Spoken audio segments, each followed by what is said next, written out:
Welcome back, everyone, for part two of our deep dive into India's journey to independence. It's great to be back. We're picking up where we left off Yeah. in our exploration of modern Indian history. Right. A must-know for any UPSC aspirant tackling the GS1 paper. Right. Of course, anyone with a passion for this pivotal period will find it fascinating as well. And if you're enjoying this journey through history, don't forget to hit that like button and subscribe for more deep dives just like this one. Absolutely. Last time we laid the groundwork. Yeah. Looking at the rise of nationalism and the impact of World War I, we saw how India's demands for greater autonomy within the British Empire began to take shape. But the Lahore Session of 1929 Yeah. really marked a turning point. This is where things get really interesting. That's right. Yeah. The Lahore Session is crucial because it's where the demand for Purna Swaraj, complete independence, takes center stage. Okay. This wasn't about asking for more rights within the empire anymore. This was a declaration of intent to break free entirely. Okay, let's unpack this. Imagine the scene. December 1929, the Indian National Congress convenes in Lahore. Right.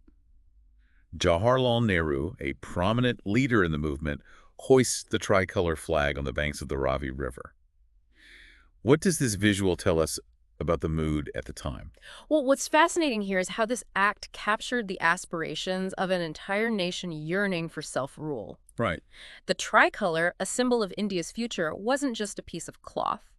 It represented the hopes and dreams of millions. Yeah. This wasn't just a political meeting. Right. It was a powerful statement of intent. It definitely set the tone for what was to come, and the Congress didn't stop at symbolic gestures. Right. They backed up the flag with concrete decisions. Yeah. One of those was declaring that January 26th would be celebrated as Independence Day.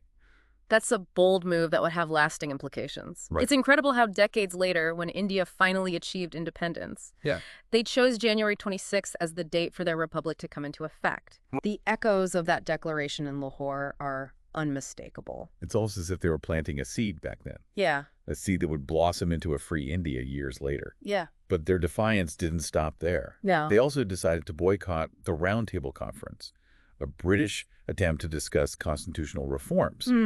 It seems like they were sending a clear message. No more negotiating for scraps, we want the whole loaf. Precisely. Yeah. The boycott showcased their growing self-assurance and a refusal to be placated by limited concessions.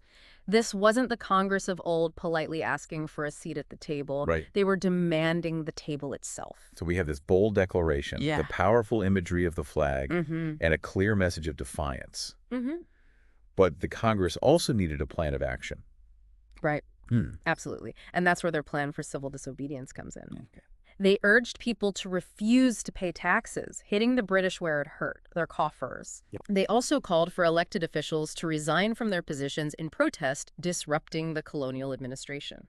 These actions weren't just symbolic. They were designed to directly challenge the British Raj's authority. It makes you wonder, did everyone within the Congress agree with such a radical shift? Well, there were definitely debates and disagreements. Right. Some advocated for a more moderate approach, fearing the potential consequences of such open defiance. Sure. But the overwhelming sentiment at the Lahore Session was that the time for compromise was over. The demand for complete independence had taken root. So how did they plan to achieve this ambitious goal? Was it all about fiery speeches and protests? Well, this is where figures like Gandhi and Nehru come to the forefront. Oh, okay. They believed that nonviolent resistance wasn't just a moral principle. Right. It was a strategic advantage. Gandhi, especially, understood that meeting violence with violence would be disastrous against the might of the British Empire. So instead of brute force, they aimed to win over the moral high ground and garner international sympathy. Exactly. Okay. By adhering to nonviolence, they could expose the brutality of any British crackdown and make it harder for them to justify their rule. It was a masterstroke of strategy. It's fascinating how they combined bold declarations with a commitment to nonviolence. It seems almost paradoxical, yet it proved incredibly effective in mobilizing millions across the country. Absolutely. The Lahore Session wasn't just about words. It was about translating those words into action. Right. It set the stage for a new chapter in India's fight for freedom, one that would ultimately lead to independence. It's remarkable how these events from 1929 continue to shape the India we know today. And for our listeners who are on their UPSC journey, understanding this period is absolutely crucial. You're absolutely right. The Lahore Session is a frequent topic in the exam, and for good reason. Yeah. It encapsulates so many key themes of the Indian independence movement.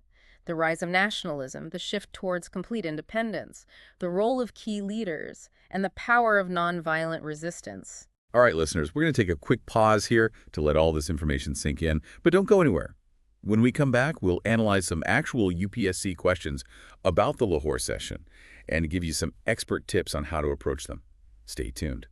All right, let's shift gears a bit and talk about how all this ties back to the UPSC exam.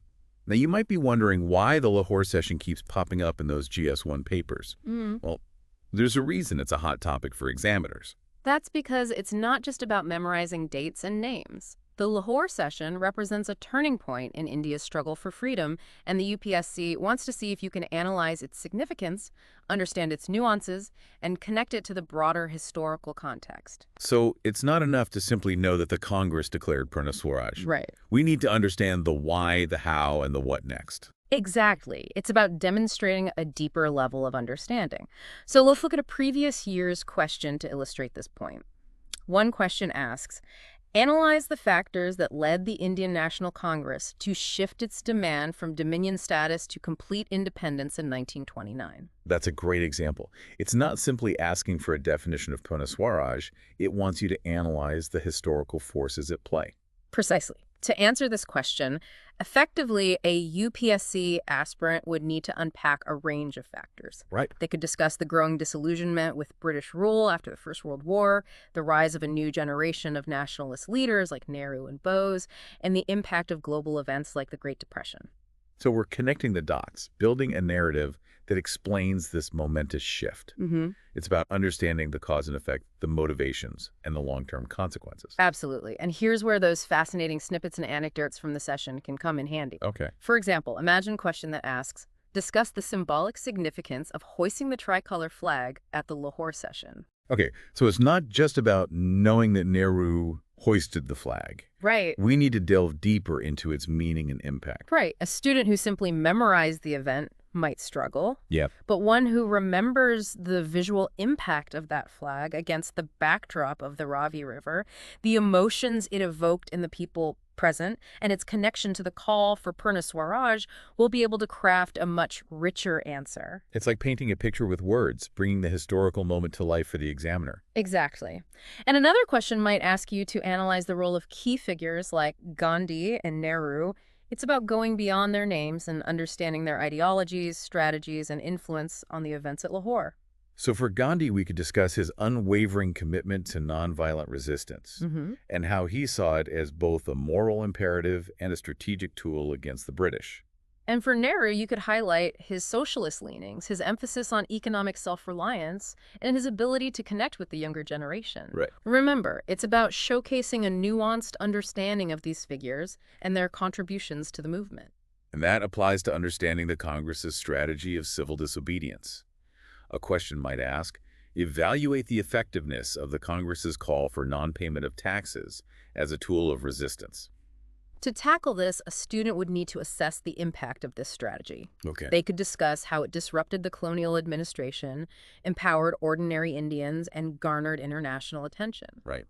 They could also discuss the challenges and limitations of this approach, such as the potential for violence and the difficulty in sustaining momentum. So it's about presenting a balanced view, highlighting both the strengths and weaknesses of the strategy. Exactly. The UPSC exam isn't about blindly praising or condemning historical figures or events. Right. It's about demonstrating critical thinking and the ability to analyze different perspectives. This all sounds pretty challenging. It's a lot more than just memorizing facts and dates. It is challenging, but it's also incredibly rewarding. Mastering this period of Indian history isn't just about acing an exam. It's about understanding the forces that shape the nation we live in today.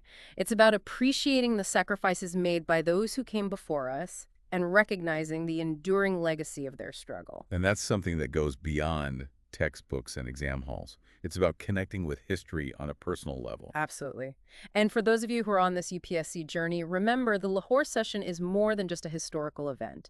It's a testament to the power of ideas, the courage of conviction, and the enduring human spirit that strives for freedom. All right, before we move on, let me pose a question to you and to our listeners who are preparing for the UPSC exam. How do you think the global context of the late 1920s, particularly the Great Depression, influenced the events unfolding in India at the Lahore Session? Think about it while we take a quick pause. Welcome back, everyone. Before the break, we left you with a question. How did the global context of the late 1920s, particularly the Great Depression, influence the events unfolding in India at the Lahore Session? Well, that's a great question to consider. Yeah. The world was in turmoil. Right. The Great Depression had sent shockwaves across the globe, and India was certainly feeling the tremors. So it wasn't just internal factors pushing India towards a demand for complete independence. No. The world outside played a role, too. Absolutely. The economic hardship caused by the Depression fueled discontent among the Indian populace. People were struggling, Yeah. and they began to question the ability of the British Raj to address their needs. It's like the global crisis became a catalyst, amplifying the existing frustrations with colonial rule. Exactly. It created a climate of urgency, a Right. sense that something had to change. And the Congress, sensing this shift in the public mood, seized the moment. The Lahore Session becomes even more significant when we consider this global backdrop. It wasn't just a response to local grievances, it was a response to a changing world order. Precisely. And the impact of the Lahore Session resonated far beyond 1929. It set in motion a chain of events that would ultimately lead to India's independence. Yeah. It emboldened the Congress, galvanized the masses, and put immense pressure on the British government. It's like that session was a dam breaking. Mm-hmm. All the frustration, the yearning for freedom, the desire for a better future, it all poured out and became this unstoppable force. And it's fascinating to see how the decisions made in Lahore reverberated through the subsequent decades. The choice of January 26th as Independence Day, for instance, speaks to the enduring legacy of that declaration. It's a powerful reminder of the long-term impact of that pivotal moment. Yeah, But the Lahore Session also marked a shift within the Congress itself. right. Before this, there were differing opinions on the path to freedom. Some advocated for dominion status, others for gradual reforms. That's true. But after Lahore, Yeah.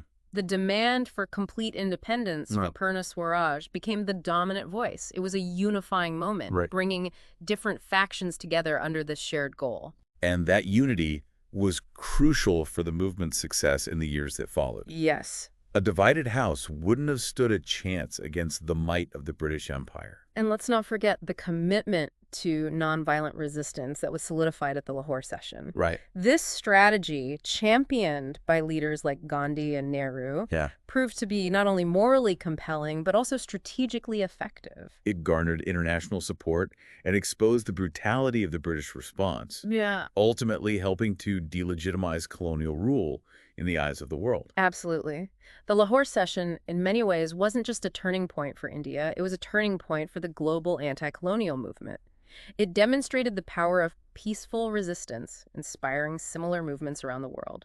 It's amazing how one event can have such a profound impact, Yeah. shaping the destiny of a nation Yeah. and influencing global events. That's the beauty of history. Yeah. It's full of these turning points, these moments where individuals and events converge to create lasting change. And for our listeners who are on their UPSC journey, remember, mastering history is not just about memorizing facts and figures. No. It's about understanding the context, Yeah. analyzing the motivations, and connecting the dots. Right. The Lahore Session is a prime example of this. Exactly. It's about understanding how a seemingly local event can be influenced by global forces and have repercussions that extend far beyond its immediate context. We encourage all of you to delve further into this fascinating period.